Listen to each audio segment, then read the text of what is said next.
एक गांव में अमन अपनी माँ ममता और पिता करमू के साथ रहता है। अमन का कॉलेज में पहला साल है, इसलिए अमन बहुत बिगड़ गया है। आज सुबह जब अमन कॉलेज जाने लगा तो ममता ने कहा, अमन बेटा आज जल्दी घर आ जाना, आज घर पर पूजा है इसीलिए बोल रही हूँ। अमन पैसे लेकर कॉलेज जाने के लिए निकल जाता है। तभी उसे रास्ते में एक भिखारी मिलता है। क्यों भैया, ऐसे ही चले जाने का इरादा है क्या? चल भिखारी अलग हट, सुबह सुबह अपनी शक्ल दिखा रहा है। मुझे कुछ पैसे देकर चले जाओ, वरना देख लेना अच्छा नहीं होगा। ओ, क्या कर लेगा बे तू? भीख मांगने वाले, मुझे धमकी दे रहा है। देख लूंगा। ये कहकर भिखारी वहाँ से गायब हो गया। अमन को बहुत हैरानी हुई। वो अपने चारों तरफ देखने लगा, लेकिन उसे चारों तरफ कोई दिखाई नहीं दे रहा था। वो जल्दी से वहाँ से भागकर कॉलेज पहुँच गया, लेकिन उसके होश उड़ गए क्योंकि भिखारी सामने खड़ा होकर मुस्कुरा रहा था। तू यहाँ? अरे भाई, तुझे पैसे चाहिए ना? तू सारे पैसे लेकर चला जा, लेकिन मेरा पीछा छोड़ दे। अमन ने भिखारी को निकालकर पैसे दिए, लेकिन वो बिना पैसे लिए वहाँ से चला गया। चलो जान तो छूटी, न जाने कहाँ से पीछे पड़ गया था। सभी महिलाएं शाम को घर से बाहर खेलते हुए बच्चों को घर के अंदर बुला रही थीं। पूरे गांव में भिखारी का खौफ बैठ गया था। अरे कोई भी बच्चा घर से बाहर नहीं निकलेगा। क्या हुआ ऐसा? क्यों पूरे गांव में हड़कंप मचा हुआ है? अरे भाई साहब, तुम नींद से अब उठे हो क्या? गांव में एक भूतिया भिखारी आ गया है जो बच्चों को उठा कर ले जा रहा है। इसीलिए सभी बच्चे अपने अपने घरों में छुप जाते हैं। लेकिन अमन अपने दोस्त मोन्टू के साथ ठेले पर मोमोज खा रहा था।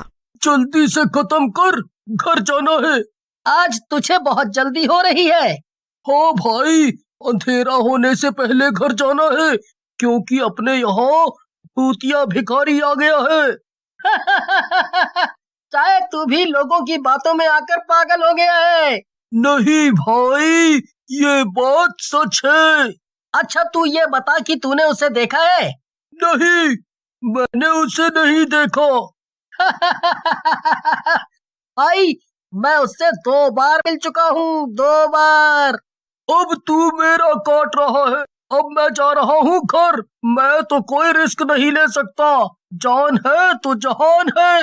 मोन्टू चला गया। अमन ने उसको रोकने की कोशिश की, लेकिन वो रुका नहीं। अमन अकेले ही चल दिया, लेकिन पूरा रास्ता सुनसान था। चारों तरफ घना अंधेरा था। रोजाना वहाँ भीड़ रहती थी, लेकिन आज उसे भी डर लगने लगा। अमन तेज तेज चलने लगा। तभी अमन को महसूस हुआ कि उसके पीछे कोई है। उसने पीछे मुड़कर देखा, फिर उसको महसूस हुआ कि सामने कोई है। जैसे ही उसने वापस पीछे देखा, वहाँ भी कोई नहीं था। उसको पसीने आ गए। वो बहुत बुरी तरह से डरा हुआ था। तभी उसे एक आवाज आई। आवाज सुनकर अमन के तो होश ही उड़ गए। अमन ने देखा कि उसके आसपास कोई नहीं है, इसीलिए वो वहाँ से भागने लगा। तभी उसको ठोकर लगी और वो जमीन पर गिर गया। उसने देखा कि सामने भूतिया भिखारी खड़ा है। अमन जोर जोर से चिल्लाने लगा, बचाओ बचाओ, मुझे इस भूतिया भिखारी से बचा लीजिए। मुझसे तो तुझे कोई भी नहीं बचा सकता। मैंने क्या बिगाड़ा है तुम्हारा? आने दो भैया। सुबह बहुत डरा रहा था। गलती हो गई। लेकिन भिखारी को उस पर बिल्कुल भी तरस नहीं आया। वो भूतिया भिखारी अमन का पैर पकड़कर जमीन पर घसीटते हुए जंगल की तरफ ले जाता है। अमन खून से लथपथ हो गया था। भूतिया भिखारी ने अमन को पेड़ पर उल्टा लटका दिया। तभी वहाँ से नंदू और बिरजू अपने खेत से लौट रहे थे। अरे कहाँ जाते हो? मुझे भी कुछ दे जाओ। हद है यार, अब रात में भी भिखारी आने लगे। हाँ कोई नहीं, 1-2 रुपए दे दो। हाँ ठीक है। बिरजू जैसे ही जेब में हाथ डालता है, भूतिया भिखारी उसका हाथ पकड़ लेता है।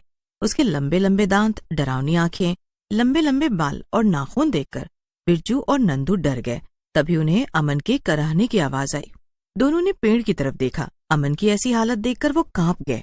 अरे नंदू भैया, जल्दी से गांव में भाग कर चलो, सबको बताना पड़ेगा। ये तो भूतिया भिखारी है। काका मुझे बचा लो। तभी सभी ने देखा कि सामने से गांव वाले हाथ में जली हुई मशाल लेकर दौड़े हुए आ रहे थे। ये देखकर भूतिया भिखारी वहां से गायब हो गया।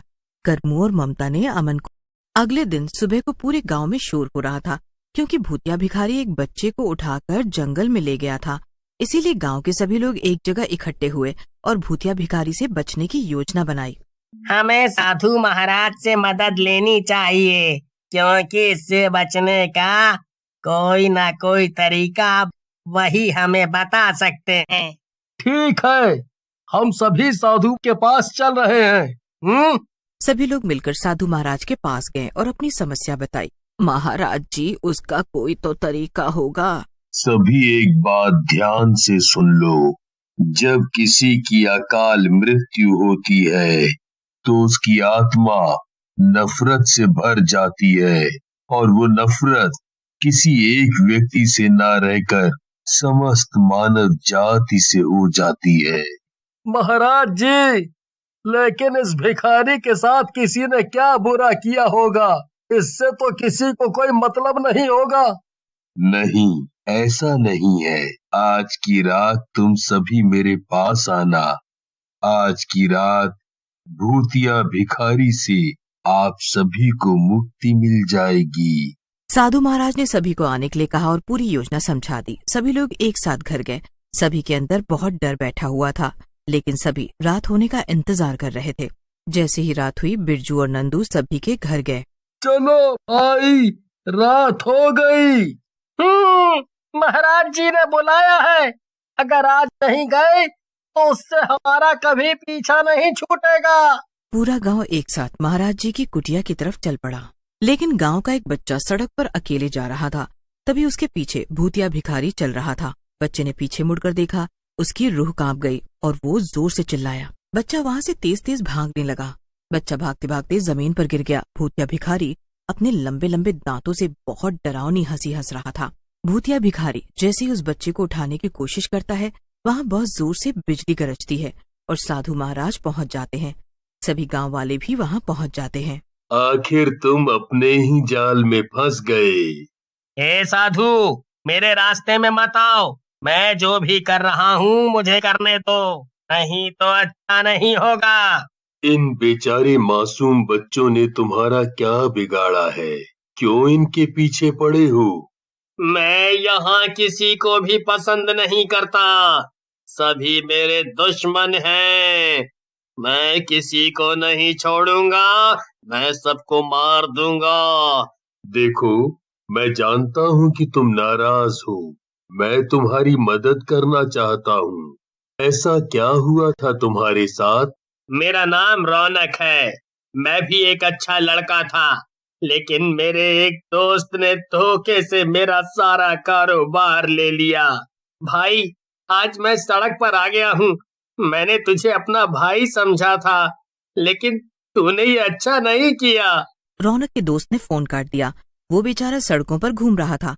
रौनक के पास रहने और खाने के लिए पैसे नहीं थे। उसे खाना खाए हुए बिना भी 3 दिन हो चुके थे। रौनक सबसे खाना मांगता था। सब उसको बिना खाना दिए हुए भिखारी कहकर आगे बढ़ जाते थे।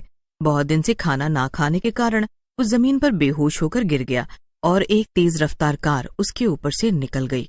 आपको पता है, जब मेरे शरीर से आत्मा बाहर निकल गई, तब सब मेरे ऊपर तरस खा रहे थे और मेरी आत्मा दूर खड़े होकर ये देख रही थी। लेकिन इसमें हमारा क्या दोष है? हाँ, उस समय भी सब ऐसा ही सोच रहे थे। अब मैं तुम्हें 2 रास्ते बता रहा हूँ। पहला ये है कि तुम इस आत्मा से मुक्त हो जाओ और ये गांव छोड़कर चले जाओ। आपने ये सोचने की भूल भी कैसे कर दी कि मैं यहाँ से जाऊंगा? ठीक है, तुम यहाँ से मत जाओ, लेकिन मेरे पास दूसरा रास्ता भी है। मैं तुम्हें इस बोतल में कैद कर दूंगा। जैसे ही साधु महाराज भूतिया भिखारी को बोतल में बंद करने के लिए मंत्र पढ़ते हैं, भूतिया भिखारी हाथ जोड़कर माफी मांगने लगता है। ठीक है, मैं आज अपनी समस्त शक्तियों से तुम्हारी आत्मा को मुक्त करता हूँ। अब तुम नहीं भटकोगे। साधु महाराज ऐसा ही करते हैं और भूतिया भिखारी की आत्मा हमेशा के लिए मुक्त हो गई। पूरा गांव भी खुशहाल हो गया और सभी खुशी खुशी रहने लगे। कुछ दिनों में भूतिया भिखारी का खौफ खत्म हो गया और सभी उसे भूल गए।